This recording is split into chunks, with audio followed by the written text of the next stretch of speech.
What's good, y'all? You dub back here again.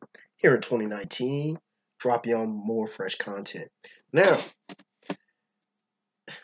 for those who don't know, I love sports. Love sports, all right? And basketball is slightly over. I love all sports, but basketball is slightly favored above all sports. And been playing it really since I was 7, but been about that life most of my life. And it's it's really sad that a lot of folks don't know the basics of defense. Okay, defense isn't really taught these days, and you see a lot of youngsters out here. They love chucking up shots, but they don't know defense. If you be around, you can go to the parks. You can go to youth basketball, middle school, junior high, junior varsity, high school, even college. In some cases, these players don't know defense. Fortunately, at least on the pro level, most people know how to play some damn defense, at least to a degree. All right. All at the pro level, they might not be great, but they're all at least good. We can trash on their defense, but they're also dealing with the highest level of players. So there's that. But there are 10 rules of defense. Okay. If you if you follow 3 of these rules, you'll be a good defender. Just 3. If you anywhere from 4 to 6 of these rules, you'll be a great defender. Anywhere from 6 to 8, you'll be an elite defender. 6 to 9, whatever. If you are all 10 of these, you are pure simple lockdown defender. And yes, you can be all 10 of these. Okay, it takes a lot of work, takes a lot of effort, takes a lot of discipline. But let me tell you, if you follow these, and if you're a young person and you follow these rules, I'm telling you, I live these rules. All right, I be locked down on folk. Sometimes, let's say I'll go out and play at a pickup game, right? And a player's getting buckets. I mean, homeboy's cooking. He just murking fools, right? Our team getting destroyed by him. I like, dude. I'll tell him get off, get off him. End up locking down. He get like no points, or anything he gets is difficult, and he gets there ain't much. He gets pretty much shut down. He might get a bucket or two, but he ain't really seeing any all night. You gotta work for him, and that's just one-on-one little details and stuff I can get into later, little tricks that I personally do. But in a whole team setting, right? A lot of the reason I'm able to lock down in general, and sometimes having to play multiple people simultaneously, is because I understand these rules. All right. Let's begin with the first rule. First rule I ever learned, and it's the truth. Never get beat to the baseline. Never allow your opponent to just get to the baseline. You get cooked, you're done. You're done. If he gets, the reason is, let's say he blows by you on the baseline. Number one, he has all the options. He just gutted your defense. There's no defense for that. He gets by you on the baseline because your behind was slow, you got lazy on it, and did not cut him off. In every sport you play cut off. Football, you play cut off. The sideline should always be your friend. Always. Football, basketball, baseball, volleyball, everything, the sideline, soccer, especially soccer, every sport you ever played, the baseline, the sideline should be your friend. If you get beat down the sideline, now your big man in trouble because he gonna have to cover and he may get a foul, or there's gonna be no help. It might be late because depending, your defense might have got scrambled. It's an easy way to get pick up fouls. It's an easy shot, either by a layup or a quick, easy baby mid-range. You just got gutted. Now you just get exposed. Now you look like the easy assignment. All right? Don't allow it to go there. If you purposely, now there's ways to purposely allow the baseline where you, like I said, you use it to your advantage. You force them to the baseline. You act like you got it and you trap them. Now you can potentially get a guard trap, and now you force a terrible pass, have a timeout or a turnover. You see what I'm saying? So you can do that. Or if you allow him to go baseline, he think he got some, and then bam, your big or another guard will come over, and again, you trap him on the baseline where you got to land the trees, and he's screwed over. It's the same play as if you go in a full court press and you trap him in the corner. All right? It's beautiful if you know how to do it. But that's an advanced technique that you first don't just allow for the baseline. Don't get beat there. Do not get beat. Second rule, just as important, you'll hear this all the time from any true ballers. Don't foul a jump shooter. Never foul a jump shooter. Why? Because number one, you could just be bailing out an ugly ass shot. Don't bail out ugly shots. You look stupid. It's terrible. He was probably going to miss anyways. Number two, don't let him get easy points at the free throw line because most jump shooters can shoot free throws. Number three, don't let him get into a rhythm. You don't want to get cooked. You don't want a Dame Lillard situation. You don't want a Steph Curry situation. You don't want the truth Paul Pierce to start going off on you. You don't want a D Wade. You don't want a Michael Jordan, Kobe Bryant, LeBron James, Melo. You don't want them to start cooking you. Don't want James Harden to start cooking you. You don't want to give them easy baskets and give them confidence. Make it hard, but don't foul them. Be in his grill, but don't foul him. Don't do any useless hand checks. Don't start getting lazy and sloppy, doing hip checks, and just, no. Play a good arm's length away. That's good enough. And if he's just making it, you can make adjustments. But don't get caught early. Plus, you get in early foul trouble, and you can't be having that if you're an important player in your team. Do not get caught in that foul game. Especially when you don't know what kind of tic-tac, kind of calls the official's going to do that game. Number three, don't try to be a shot blocker. Now, I'm not opposed to blocking shots, obviously. It's one of the 5 stats that we categorize for in basketball for personal stats. But what do I mean? All right, here's number one. To be able to actually properly block a shot, there are 4 areas you have to cover to make sure you don't screw up. Number one, you have to make sure that when you're blocking a shot, that you are simply blocking the ball, whether it's still in the opponent's hand or after it's been released. Number two, you have to make sure that you're not falling into his body. Number three, you have to make sure you're not body checking, hip checking, or any of that checking. No leg kicks or any of that. And number 4, you have to make sure that it's not on the decline, that it's not descending. Otherwise, it's a goaltend. So all that. Now, here's why. Here's great defense on it. A lot of times, I don't jump. It's really easy to get foul called on you. If you don't jump, you can get a charge. If you already in an established position, you can get a charge. A lot of times, just good enough defense. Most guys that you just play out here are not freaking 6'8" and above, so you ain't got to worry about that. Also, if it's a smaller guy, especially if you're a big man, big men don't usually have to jump. I used to tell my big men like this all the time, don't jump. Y'all are bigger than me. Y'all don't have to jump. Just put your hands up. It's the land of trees. A small man, you put the fear of God in him. All right? Don't just jump recklessly. Now, I do occasionally jump. I will get a couple blocks. It's to send a message. But I clearly know that the ball is released. I got that thing, and I send that thing. All right? Now, you want to keep it in play if you can. No, I know like guys like Bill Russell and stuff used to sometimes like hit it off the backboard. If you can collect it, that's great. But sometimes even just swatting that thing way out of bounds is a great thing too, because number one, if your defense is frizzled, it's all over the place, you're able to collect, set things back up, and then you do the out of bounds play, or if you're in a pickup game, it resets at the top of the key. So don't try to be a shot blocker. Most people aren't great shot blockers. Most people ain't got the size to be great shot blockers. Just keep in mind who you are, right? Don't try to do too much. That's the thing about defense. Defense, the purpose of defense is to defend the basket.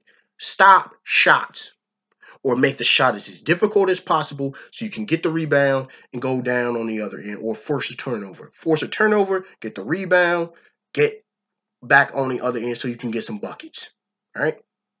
Shutting them down from getting buckets, you get your buckets on the other end.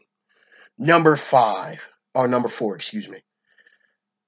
Know all the defensive assignments. You don't know how frustrating it is as a captain, as someone who played for years. When you got guys who don't know, if you're playing zone, know how to play fucking zone. Don't be that guy who, when y'all call out a 2-3 zone or a 3-2 zone, you think this is a man-to-man defense and you're trying to cover it. We're not playing man-to-man. If you're playing man-to-man, be on your man. And there's different types of man. If you're playing a man zone, know that. Know the defense that you're playing. Not only know your personal defense, know what the team, and you got know every single position. You should be able to cover every single position. Yes, you might not be a center, but I don't care. You need to be able to cover on the block. You should know how to do everything. Also, in case you get switched, you'll be able to play that position properly because any motion offense is probably going to have you out of position. You need to be able to play anywhere. I don't care if you're the smallest man on the floor to the biggest man on the floor. You need to be able to play. Also, it keeps you out of foul trouble. And you can effectively screw somebody over. If you're a small man and going up against a big, get him before, as my pops would say, before he gets up here, you can't stop him. Get him down low, poke the ball away, and you get a turnover. You get a steal. If you're a big man out on the perimeter, give him enough space, but be a presence and make for a shot block. All right? Make it so that it's really hard for him to get a shot off. Know all positions. If you know all positions, you're less prone to make stupid, dumb, backdoor cut mistakes. All right? Number 5, know when to switch on defense. Oh my goodness. In this day and age, it's vital. Knowing when to switch on defense. The best, when y'all can, sometimes the best communication is no verb. Like, you just need to know. Both parties need to know. Sometimes it's clearly that y'all need to switch. Pick and roll situations, a lot of times you might need to switch. Just you getting picked out, you're getting screened out. Just know when to switch. Sometimes I'll just be like, this guy, like I mentioned earlier in the video, guy getting cooked, the guy getting eaten alive. I ain't mad at him. Just get off. You take, or we switch up the defense. Because we can still keep the same step, but right now, they eating us on this side. You can say, well, won't they eat you? No, they won't. Because guys have tendencies. A certain guy likes to go right. A certain guy likes to go left or whatever. Sometimes just switching up different defenders, he's having a harder time. Some people have easier time on certain people than others. Or I can at least disguise you and match you on this guy. This guy's not. I've either dispirited him, took his morale away, or he's just not that great of a shooter, and I can cover him. Okay, or you just don't have the size to be able to deal with this dude. I do, so we'll switch up. So know when to switch up on defense so you don't get cut up all night long. Number 6, establish your position before the opponent does. Now this is important, especially if you ever playing defense in the post. Way not to pick up fouls. Number 1. Number 2 is a way not to let homeboy just destroy you by just him using his size and just beating you up and pushing you around. Right? Also, number 2, if you get to your position first, that avoids them getting defensive fouls on you for a quick guy. Also, it shuts down their little quick first steps. Now, this takes a lot of practice and a lot of work. And this is some high-level stuff.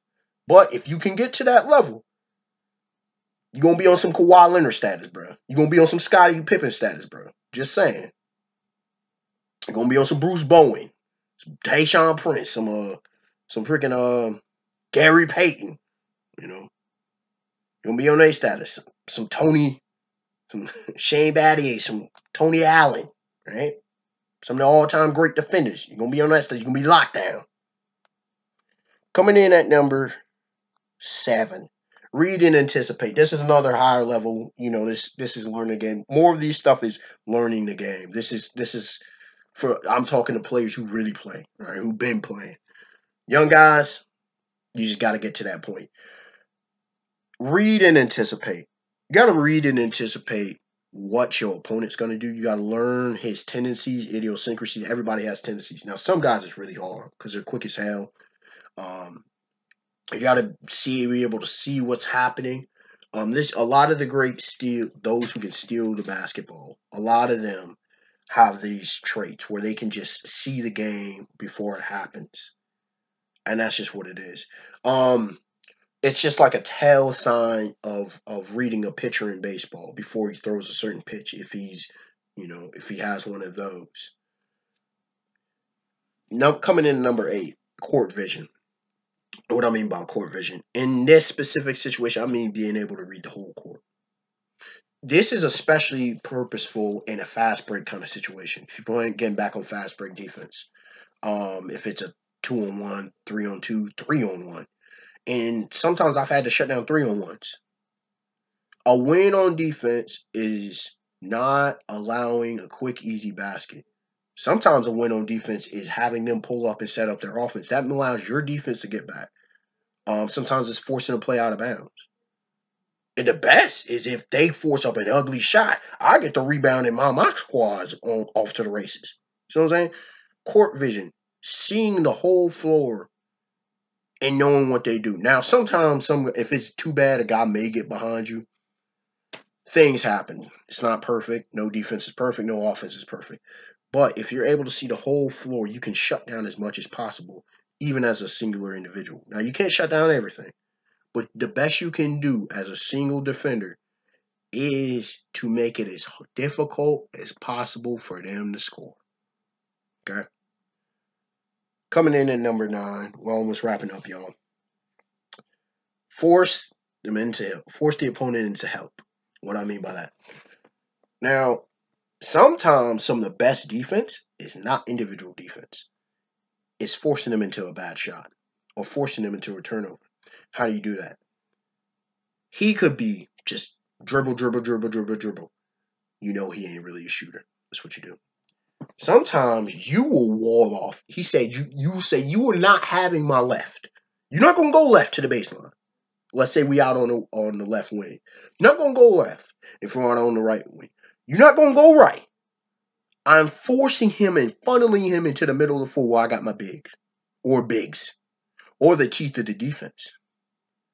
And if he's a guard and he's a smaller guard, he's not going to be able to LeBron James pass it to the other corner. He's not going to be able to skip pass.